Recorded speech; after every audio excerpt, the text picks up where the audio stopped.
ازيكم عاملين عاملين ايه؟ ايه؟ يا رب دايما تكونوا كويسين وبخير. يا رب. واهلا بيكم في فيديو جديد من فيديوهات رحلة البحث عن اكل. أكلة. والنهاردة هيبقى معانا ومعاكم حاجة حلوة ومسكرة وكانت مطلوبة مننا قبل كده. ايوه. النهاردة هيبقى معانا ومعاكم حلويات حليب حلب. ورجعنا لكم كده تاني. النهاردة احنا جبنا من عند حليب حلب كذا حاجة. جبنا من عنده أشهر الحاجات اللي مشهور بيها وبيعملها والكلام ده كله. احنا اول مره نجربه، صح؟ احنا اول مره نجربه. اول مره نجربه. المفروض ان هو كان مشهور بكام حاجه كده، احنا قلنا نجربهم مع بعض. اولهم ام علي. جبنا ام علي من عنده. ماشي. و... جبت لنا ايه تاني؟ ولا خلينا وجبنا ناخدها نخش حاجه عليهم حاجه. حاجه حاجه. اه. نخش عليهم حاجه حاجه. ايوه. نبدا مع بعض باول حاجه معانا. نبدا معاكم باول حاجه معانا النهارده من حليب حلب، وهي ايه الحلويات؟ تقريبا ده اسمه، بص انا نسيت عشان ما نسيت اخد الفاتوره، بس ده تقريبا هو اسمه الكلاشينكوف تقريبا. هو اللي هو ايه، بسبوسه، نوتيلا، مش عارف ايه، شوكولاته، لوتس، حاجات كده برضو كتيره فوق بعضها ومكسرات. بس هو شكله لذيذ، يعني شكله لذيذ قوي. يلا بينا نشوف كده. يلا ندوق كده ونشوف. ملعقه. نخش مع بعض. انت هتاخدي من الناحيه انا دي هاخد وانا بقى. هاخد من الناحيه دي. استنى انا ابتدي بالشوكولاته الاول عشان نختم باللوتس. ماشي، ابدا انا. لوتس. ده شكله فيه هو رز بلبن برضو. رز بلبن برضو، وعليه الدريسنج بتاعه بقى. بسم الله.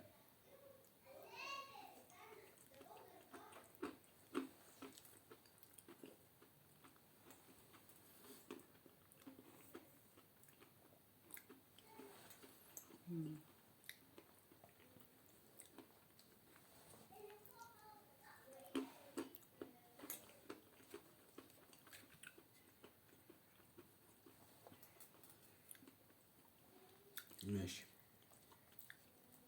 ندوق النص التاني. انت دقت البسبوسه؟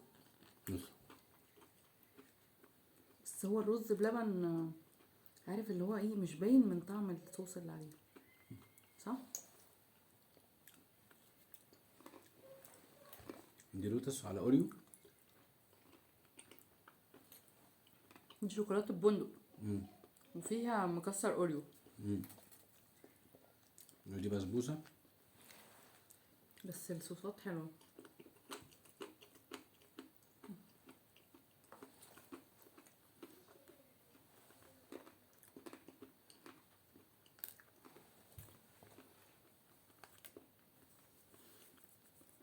هو حلو. بس ايه يعني، الصوص طاغي على طعم الرز بلبن.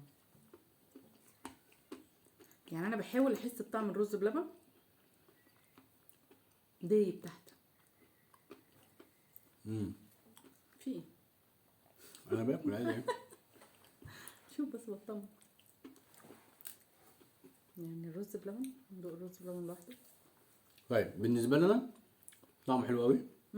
هو حلو قوي. لوتس كريمه البندق دي او النوتيلا طعمها حلو جدا، وبشر عليها اوريو، والناحيه التانية بشر عليها بسكوت. لوتس محطوط. وحاطط لوتس سبريد. وبرده حلو قوي في حته دي. والمكسرات حلوه قوي. المكسرات طازه، بسبوسه طعمها حلو. وبرده عامل الرز بلبن مش مسكر، عامله دلع عشان يظبط مع السكريات اللي في السكريات اللي فوق الصوص. دي. بس كالعاده برضو مع اي حد بيبقى مظبط الدريسنج اللي بيبقى فوق ده زياده كده قوي، ده كده كده بيطفي طبعا طعم اي حاجه تانية تحتيه. فده كده بالنسبه لي مش وحش، بس هو عارف مظبط الطبق بصراحه، يعني لا حاطط لا، هو فعلا خدمه نقطه صحاب جدا، حلوه. هو خدمه جدا ومظبطه. بس هو عارف من كتر الصوص اللي فوق، ما هو عارف حلو كده وكتير، فمداري على الرز بلبن. والرز بلبن هو مش مسكر خالص، يعني هو معادي للرز بلبن مع الصوصات اللي حاطط فوقيه بصراحه. مكسرات لوز وكاجو وبندق. لا حاطط مكسرات حلوه يعني. تديله كام من 10؟ انا 9 من 10. وانا كمان 9 من 10 حلو قوي. سعره تقريبا اغلى حاجه عنده 45 جنيه، فده تقريبا 45 جنيه. اوكي. انا هتاكد لكم برضو من الاسعار، لو في سعر مختلف هظهر لكم السعر الحقيقي بتاعه. بس تقريبا 45 جنيه. اسمه ايه؟ كلاشينكوف تقريبا كلاشينكوف. اول حاجه معانا 9 من 10 حليب حلب. على تاني حاجه معانا. تاني حاجه معانا دي انا جبتها، بص انا مش فاكر برضو اسمها، بس هو ايه، طبقه رز بلبن على طبقة ملفي، في ملفيه. على طبقة مكسرات، على طبقة ايس كريم، وممكن تلاقي قشطة في الموضوع. فايه، فالدنيا برضو ايه غرقانة يعني. وبرضو كان تقريبا في رينج ال 40 او 45 جنيه. مش عارف بقى هو ده اللي هو تقريبا في حاجة عنده اسمها حلب سوبر كامبو تقريبا يعني. فهندوق برضو ونشوف. بس هو حاطط كاجو، حاطط كاجو من الكبير، حاطط حاطط لوز من بندق. الكبير يعني. بصوا، كاجو بندق لوز، يعني مظبطها بصراحة قوي يعني. فهندوق بقى نشوف كده، ناخد حاجة من كل حاجة. الموضوع فيه عسل. وعسل اسود. انا بقول لك الموضوع فيه عسل. اه انا وقعت حاجه على الترابيزه. ماشي اوكي.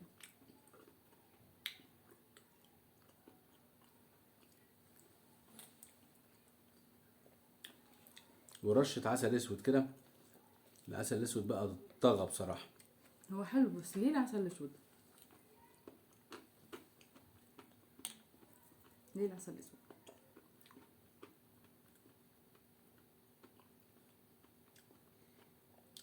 بصي، انت ايه رايك؟ هو مش وحش بس انا اعتراضي كله على العسل الاسود بس. صح، حاساه غير من طعم يعني مش مديني. هو قال مش لك الناس حاسه كلها بتحط عسل ابيض، انا احط عسل اسود. يعني، ما خلانيش حسيت بطعم الملفيه قوي. الملفيه اصلا طري، بس طعم وحش مش حلو. انا ما عجبنيش. ده اول حاجه. تاني حاجه فعلا رشه العسل اللي اتحط، العسل الاسود بالذات لما بيتحط هو بيبقى ليه ريحه قويه جدا وطعم قوي هو قوي. نكهته مختلفه تماما يعني. فبمجرد مش ما العسل بيتحط على اي الاسود، حاجه يعني. بمجرد ما اتحط العسل الاسود، الايس كريم ما بانش طعمه، الملفيه ما بانش طعمه، واصلا قطمته ما عجبتنيش. المكسرات يمكن هي اللي شد حيلها معايا شويه. كده كده احنا متفقين ان الرز بلبن دايما بيبقى دلع عشان خاطر كل السكريات اللي بتحط عليه. بتحط فبالتالي كده انا باكل انا ما حسيتش معلقه، بطعم الرز بلبن اصلا. باكل معلقه عسل اسود. الرز بلبن تحت اهو، باكل معلقه. ليه العسل الاسود بس؟ ليه يا حليب حلب؟ باكل معلقه عسل. اللي بيحب العسل الاسود هيحب ده قوي قوي، هو مغذي جدا. هو انا ما بكرهش العسل الاسود بس بحس ان هو يعني لا مش كل الطبق حاجه ده، بتحط الطبق عليها. ده هيبقى حلو. الطبق ده فيه مكسرات، فيه الرز بلبن، فيه الملفي، فيه العسل الاسود، فيه ايس كريم. تقريبا ما فيهوش قشطه واللي يعني. سايح فوق ده ايس كريم. اه اوكي. بس فبس هو مش وحش بامانه. المكسرات طعمها حلو قوي، والملفي مش وحش. لا وانا هو ما مش عجبنيش وحش طعمه، بس بس هو هو مش وحش. العسل الاسود غير العسل الاسود بس مفهوم هو قفل الطبق كله. القصه دي كلها. مع ان انا من عشاق العسل الاسود، بس مش في مكانه، حاسس ان هو مش في مكانه. بس كام من عشرة؟ يعني ده انا ممكن اديله هو بس عشان المكونات كلها حلوه بصراحه. بس هي عشان اتجمعت الميكس اللي عمل مع بعض ممكن ياخد معايا 7/10. انا ممكن برضو ياخد 7 من 10 عشان العسل الاسود بس. 7/10 تقريبا. ده السوبر كامبو وحليب حلب كده. تاني حاجه معانا ونخش مع بعض على حاجه معانا قلنا بقى نجرب ام علي ونشوفها هتبقى ايه. هي سخنه وحلوه. ام علي بيطلعها سخنه، بيطلع معاها معاها طبق مكسرات. المكسرات الفريش. نرش المكسرات الفريش. لا وحطت مكسرات كتير مكسرات على والله على يعني الطاجن فعلا. ده. يعني الطاجن صغير وبصوا اصلا المكسرات قد ايه. وحاطط حاجات حلوه بصراحه يعني. تدينا من العقل الجديده كده معلش. مثلا عقل جديد انا كمان. يلا سمي ودوقي. انا بعشق ام علي وبصراحه ربنا نادرا لما تلاقيها حلوه عند ما حد. تلاقيها حلوه عند حد.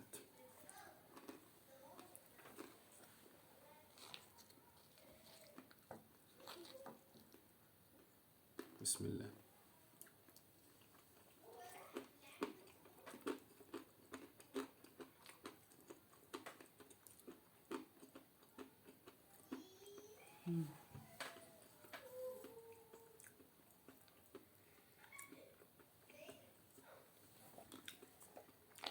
انا حاسه اكلت احلى منها بصراحه. انا ده من غير مكسرات. بس مش وحشه.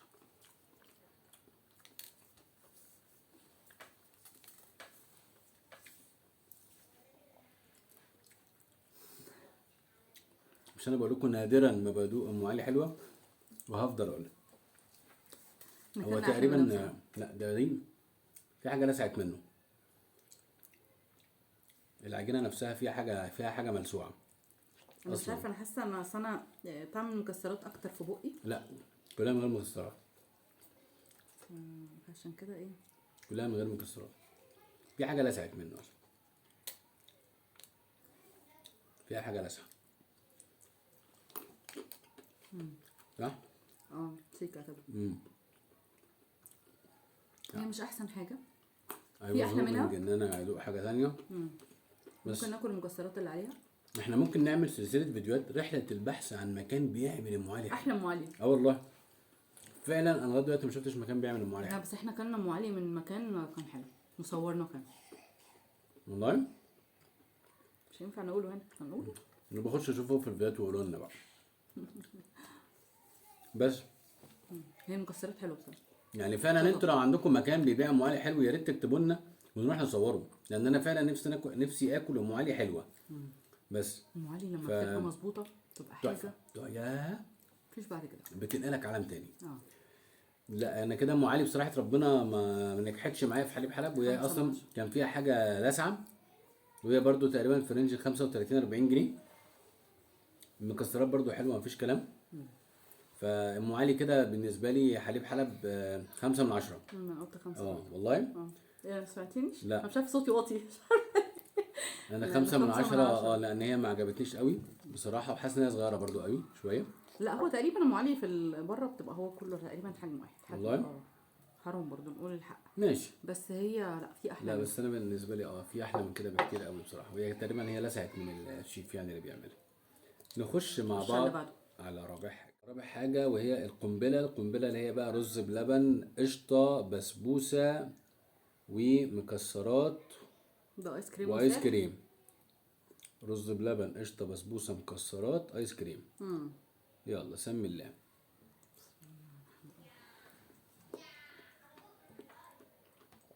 وعسل ابيض.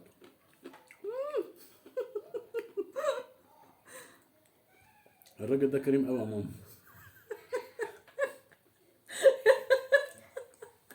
والله مش قادرة سيبني بقى. يعني القشطه اهي، انا هاخد حته من القشطه كده من بعيد عشان بس العسل كتير قوي. ناخد من هنا من الجنب ده كده. لا انا بس هاخد.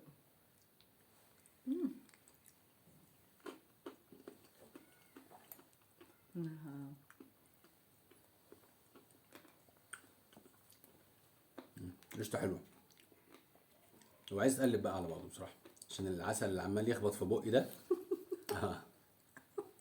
يعني اطلع من عسل اسود اخش على عسل ابيض. لا بس عسل الابيض حلو مبلوع. يعني انا ايه اللي انت عم هميكس. أنا هميكس. بسبوسه طيب انت كده. بس هو حلو الطبق ده حلو. على هادي كده.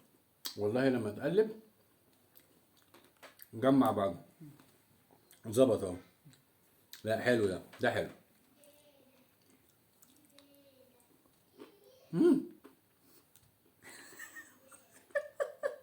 خدت معلقه عسل ابيض. حلو ده كله عشان المناعه. لا حلو الطبق ده حلو. الطبق ده حاجته كلها حلوه باينه. العسل انا دقت طعمه، القشطه انا دقت طعمها، البسبوسه انا دقت طعمها، المكسرات دقت طعمها، والرز باللبن دقت طعمه. بصراحه. والايس كريم طبعا عامل فليفر. هو كريم قوي في المكسرات بصراحه. هو كريم في المكسرات وفي العسل. بصي عسل. لا حلو. والعسل اللي بيستخدمه طعمه حلو بصراحه. والقشطه قشطه بلدي قشطة جميله. حلوة. قشطه بلدي جميله قوي. كم من 10؟ يعني ده لغايه دلوقتي معايا برضو 9 ونص. مش احنا عايزين نحاول نكتب لهم اسامي كل طبق عشان احنا. ده قنبله. ده قنبله. ده قنبله ب 40 جنيه. طلع فكره.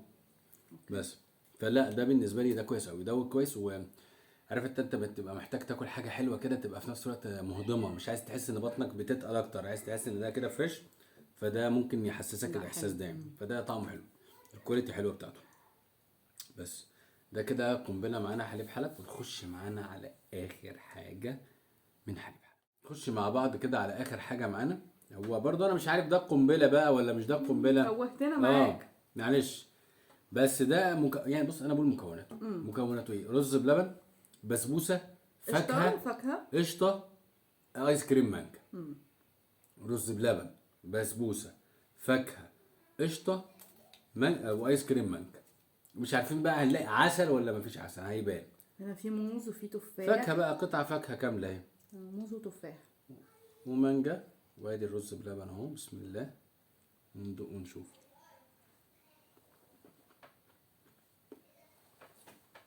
الله، ده حلو ده. ده جميل ده. طعمه حلو. حاطط كذا نوع فاكهه، تفاح، موز.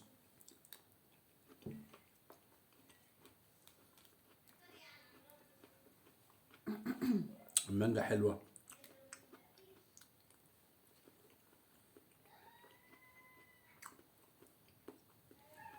ايس كريم ده حلو مش وحش. طبعا ده حلو. ده مهضم اكتر من التاني من اللي قبليه. طعمه حلو، خفيف كده، روحه حلوه.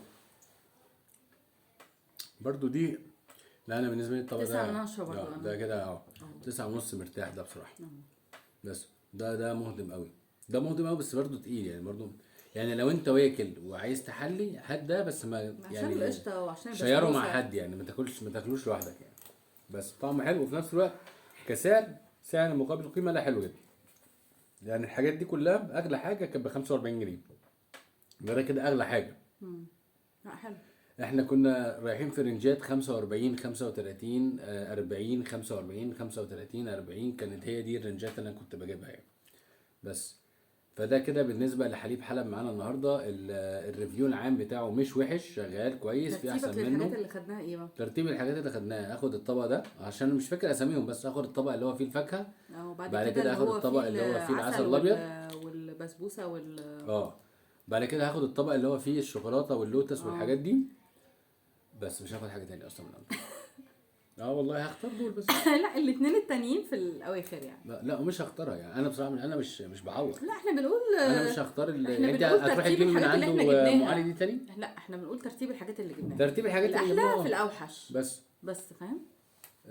وهي في الاخر اذواق، وكل واحد وذوقه يعني. بس انا بالنسبه لي كده يعني، انا تروح تشتري ايه عشان نلخص التجربه دي. تروح تشتري ايه من حليب حلب بالنسبه لنا؟ الحاجات اللي احنا جربناها. اشتري الطلب ده اللي هو فيه بسبوسه وفاكهه. اشتري الطلب عنده اللي هو فيه العسل الابيض والبسبوسه والقشطه والكلام ده كله.